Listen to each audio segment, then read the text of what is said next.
जब कभी भविष्य में भारत का इतिहास लिखा जाएगा और जब कभी हिंदुत्व की चर्चा होगी तो इस बात के लिए कि हिंदुत्व की लहर को आंधी में बदलने का काम किसने किया था, तो पूजनीय बागेश्वर महाराज जी का नाम हमेशा याद।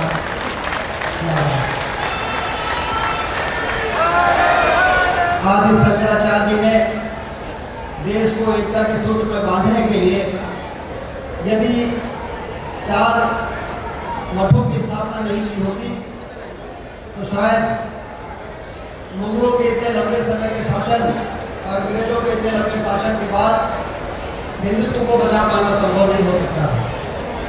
तो जो काम आदि शंकराचार्य जी ने किया, देश को एकता के सूत्र में बांधने का काम कौन कर सकता है? धर्म और अध्यात्म और सनातन ये हमारे देश को एकता के सूत्र में बांधने का काम कर सकता है। उस मंत्र को आज जन जन के दिल और दिमाग में बैठाने का काम इतनी कम उम्र में ये बागेश्वर जी की और बालाजी की कृपा नहीं है तो और क्या है? कौन कहता है कि भगवान नहीं होता? जब हम लोग धीरे धीरे शास्त्री जी को देखते हैं तो ये चमत्कार दिखाई देता है कि व्यासपीठ पर विराजमान हो गए, अभी 30 वर्ष की उम्र पूरी नहीं हुई है और 10:30 बजे इतनी बड़ी संख्या में देश के किसी कोने में जाते हैं तो लाखों की भीड़ उमड़ पड़ती है उनके प्रवचन को सुनने के लिए और उनको देखने के लिए। हमारे देश की सबसे बड़ी ताकत है धर्म और अध्यात्म। दुनिया के बहुत से देश आर्थिक रूप से हमसे भले आगे होंगे, लेकिन धर्म और अध्यात्म के मामले में हमारे देश के सामने वो भारत के सारे देश नतमस्तक दिखाई देते। और इसलिए जरूरी है धर्म और धर्म का संरक्षण और उसका संवर्धन। तो संरक्षण और संवर्धन का काम हिंदुस्तान के अंदर हमारे कई महापुरुष कर रहे हैं, संत और महात्मा कर रहे हैं। और इस श्रृंखला में धीरेन्द्र कृष्ण शास्त्री जी जिस तरीके से आज देश में इसका अगुवाई कर रहे हैं, उनके चरणों में मैं प्रणाम करता हूँ, उनका अभिनंदन करता हूँ, ईश्वर को धन्यवाद देता हूँ कि जब जब धर्म पर संकट आता है, जब जब आवश्यकता पड़ती है, इस प्रकार के महापुरुषों को जन्म देकर वो समाज को दिशा देने का काम करते हैं।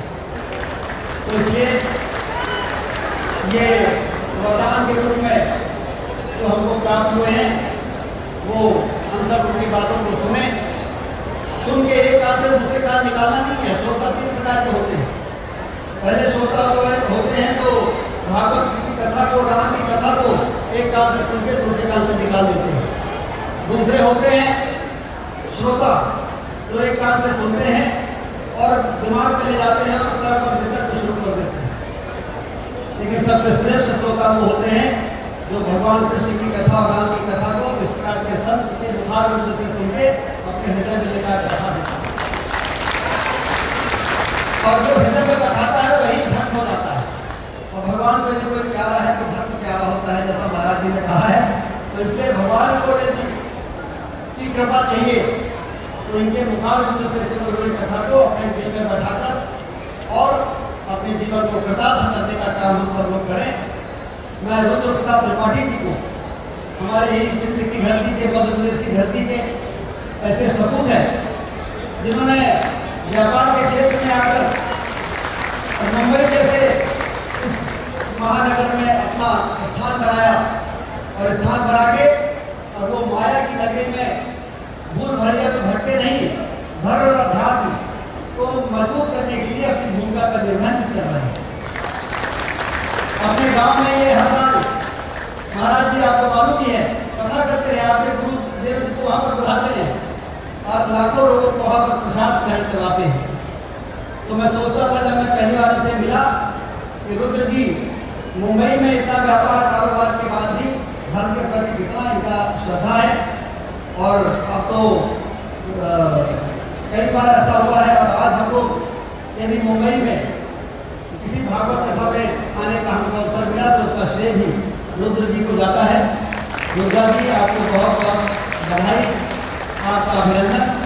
आपने कथा का आयोजन किया और महाराज जी का दर्शन करने का हम सबको अवसर प्रदान किया।